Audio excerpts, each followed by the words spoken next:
Hello viewers, myself Engineer Muhyiddin Rathar, Associate Professor, Department of Civil Engineering। आज का topic फिर regarding हमारा practicals ही होगा थियोडोलाइट्स के।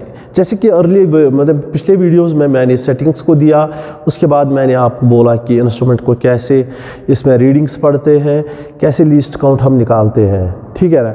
अब उन्हीं चीज़ों को हम इस्तेमाल करके हम फर्दर जो हमारे प्रोसेसेस है वो हम कंटिन्यू करेंगे। नाउ डायरेक्टली यहाँ पे अब थियोडोलाइट्स के क्या यूजेस है। ये जो थियोडोलाइट्स है ये हमें मल्टीपल यूजेस के लिए लगता है। तो मेन हमारे पढ़ाई के लिहाज से हम यहाँ पे देखेंगे कि हम इनसे क्या करते हैं। जैसे आपने प्लेन टेबल को देखा, वहाँ पे देखा हम officer core field work simultaneously करते हैं।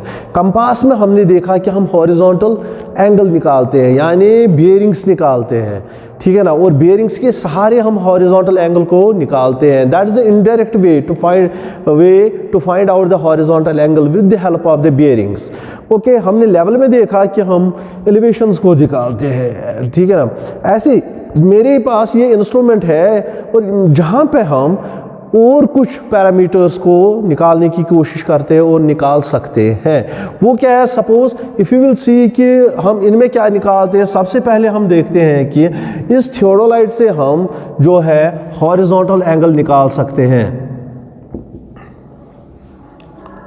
हॉरिजॉन्टल एंगल, हाँ, यहाँ पे मैं कहने की कोशिश करूंगा कि ये जो इंस्ट्रूमेंट है इससे हम डायरेक्ट वैल्यूज निकालते हैं, इनडायरेक्ट वैल्यूज यहाँ पे नहीं निकलते हैं। जो भी मेरे को एंगल्स मिलते हैं वो मेरे को डायरेक्टली मिलते हैं। फर्स्ट हॉरिजॉन्टल एंगल, दूसरा यहाँ पे हम निकालते हैं वर्टिकल एंगल।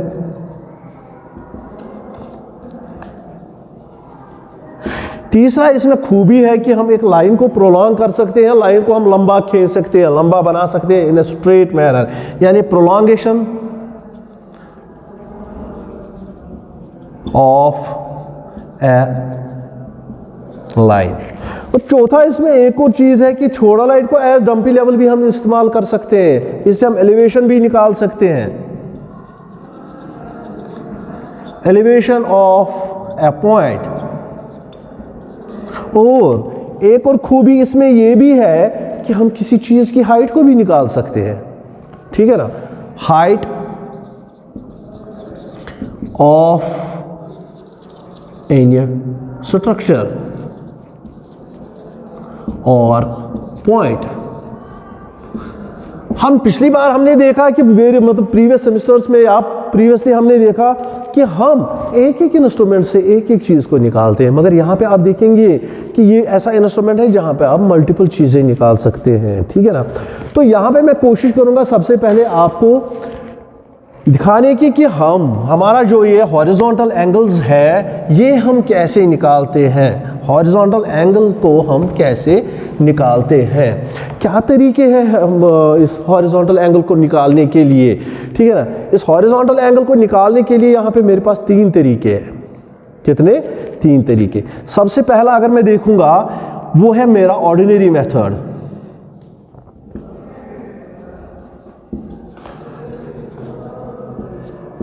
दूसरा रिपीटेशन मेथड।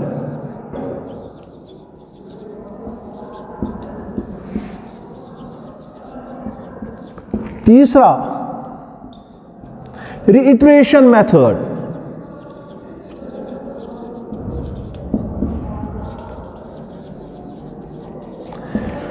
पहला ऑर्डिनरी मेथड, दूसरा रिपीटेशन मेथड और तीसरा रीइटरेशन मेथड, ठीक है ना। मेरे पास इंस्ट्रूमेंट है, मैं यहाँ पे आपको इसको समझाने की कोशिश करूँगा कि ये ऑर्डिनरी मेथड क्या होता है, रिपीटेशन मेथड क्या होता है और रीइटरेशन मेथड क्या होता है। अब गौर से इस डायग्राम को याद रखिएगा जो मैं यहाँ पे आपको ड्रॉ करके देता हूँ। OBA एंगल,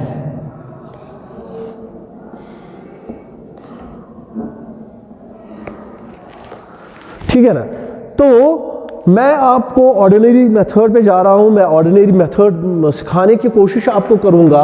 तो उसके बाद उनकी मॉडिफिकेशंस है जो रिपीटेशन में बदल जाती है, या ये आपका पास इंस्ट्रूमेंट है, ये आपके पास एक इंस्ट्रूमेंट में दे रहा हूं, this which we call theodolite. Okay, इस थियोडोलाइट को पहले मैंने आपको बोला कि कोई भी रीडिंग उठाने से पहले, कुछ भी करने से पहले आपने इस इंस्ट्रूमेंट को सेट करना है, यानी इसकी टेम्परेरी एडजस्टमेंट्स करनी है।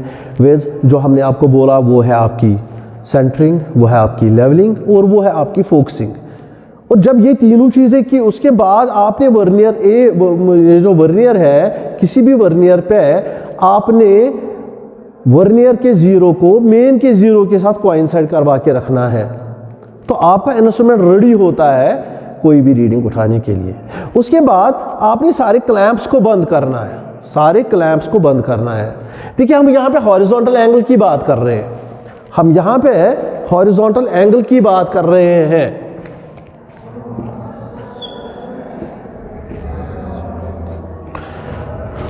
हॉरिजॉन्टल एंगल को यहाँ पे मेरे पास दो प्लेट्स है, दो सर्कल्स है, एक यूं है, ये है, और दूसरा मेरे पास यहाँ पे ये वाला सर्कल है। इसको मैं हॉरिजॉन्टल सर्कल कहता हूँ, इसको मैं वर्टिकल सर्कल कहता हूँ, ठीक है ना। अभी हॉरिजॉन्टल एंगल को उठाने के लिए मेरे को हमेशा हॉरिजॉन्टल सर्कल को इस्तेमाल करना है, ना कि वर्टिकल सर्कल को इस्तेमाल करना है। वर्टिकल सर्कल को यूज़ करना है जब मेरे को वर्टिकल एंगल्स लेने हैं। तो मैंने सारी सेटिंग्स इसमें दी, सब कुछ किया। अभी मेरे को मानिए एक एंगल निकालना है, ठीक है ना।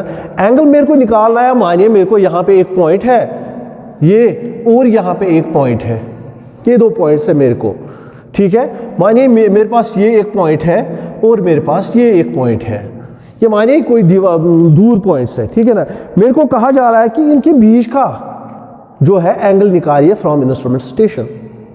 तो मैं क्या करता हूँ, जब मैंने सेटिंग्स की, मैंने इस पे 0 0 रखा होगा, मैंने 0 0 रखा होगा, तब मैं एक पॉइंट की ओर देखता हूँ। मानिए मैंने पॉइंट बी की ओर देखा, जो मैं डायग्राम पे मैं यहाँ पे दिखाया, मैंने पॉइंट बी की ओर देखा फ्रॉम ओ से, मैंने ओ पे आपका इंस्ट्रूमेंट है, ठीक है ना, ओ से मैंने बी को देखा, ठीक। इस वक्त रीडिंग क्या थी, मैंने सारे क्लैंप्स बंद किए, रीडिंग्स यहाँ पे 0 डिग्री 0 मिनट्स और 0 सेकेंड्स है, ठीक है। जब मैंने बी की ओर देखा या ए की ओर देखा, यहाँ पे आपकी रीडिंग है 0 मिनट 0 डिग्री 0 मिनट्स और 0 सेकेंड्स।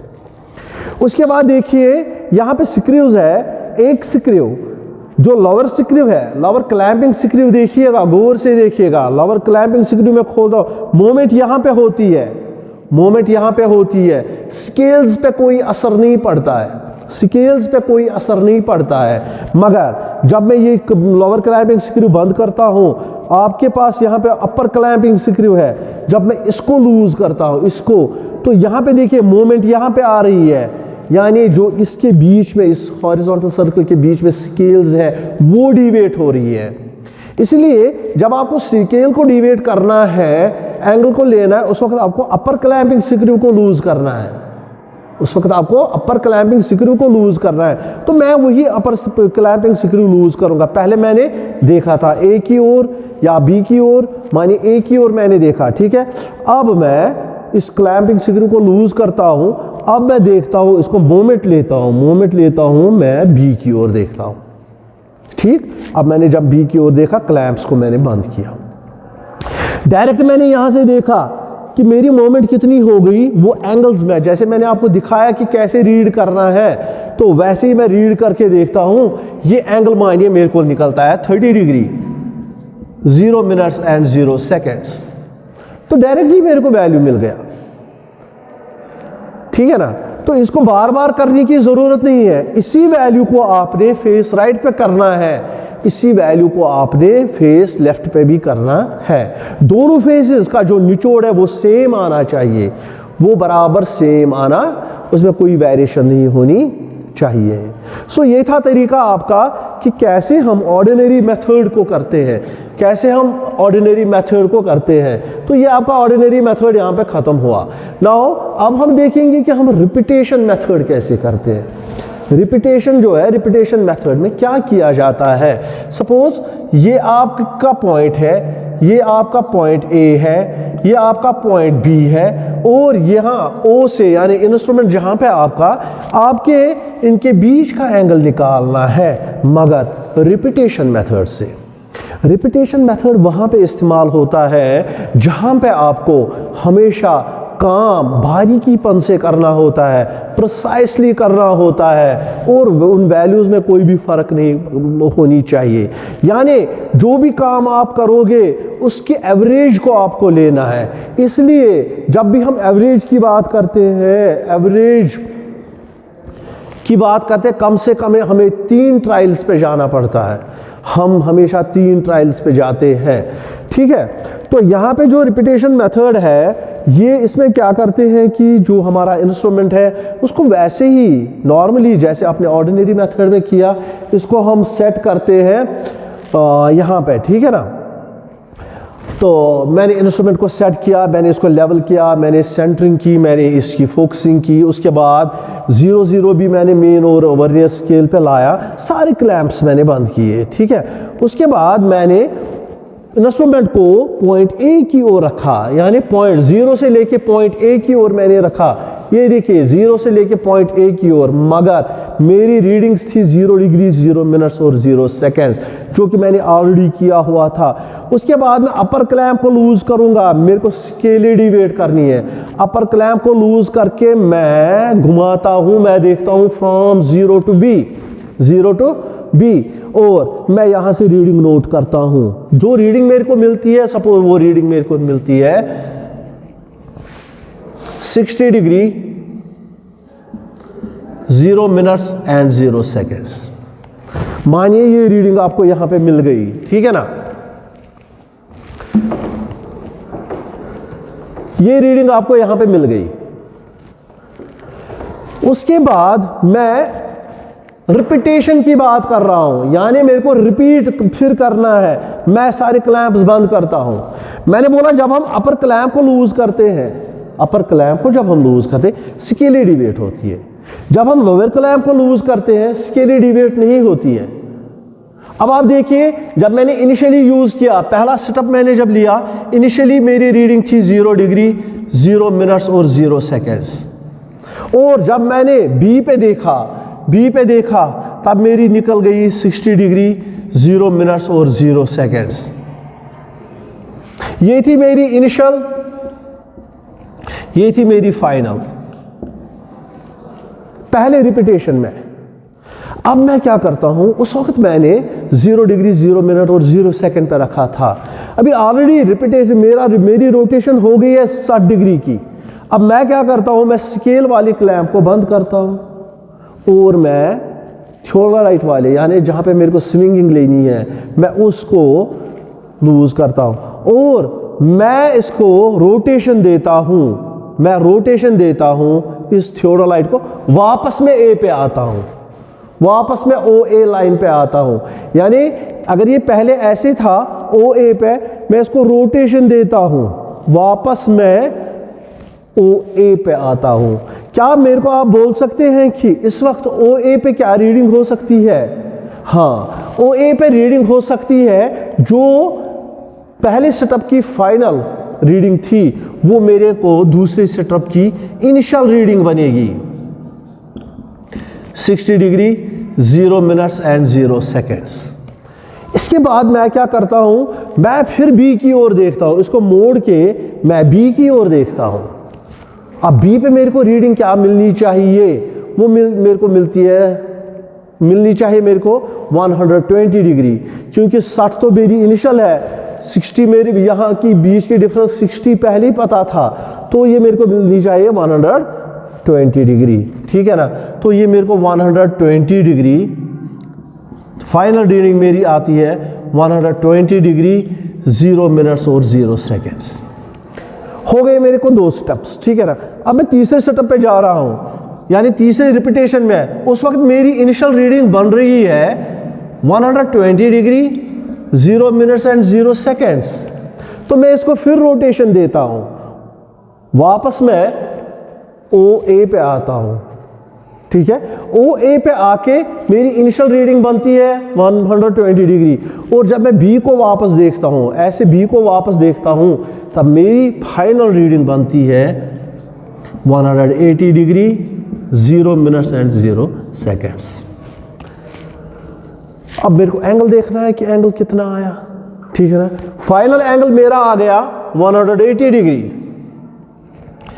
फाइनल एंगल मेरा आता है 180 degree, 0 minutes and 0 seconds. Repetitions यानी रोटेशंस मैंने 3 दी, divided by 3 this, and precise angle I got 60 degree, 0 minutes and 0 seconds.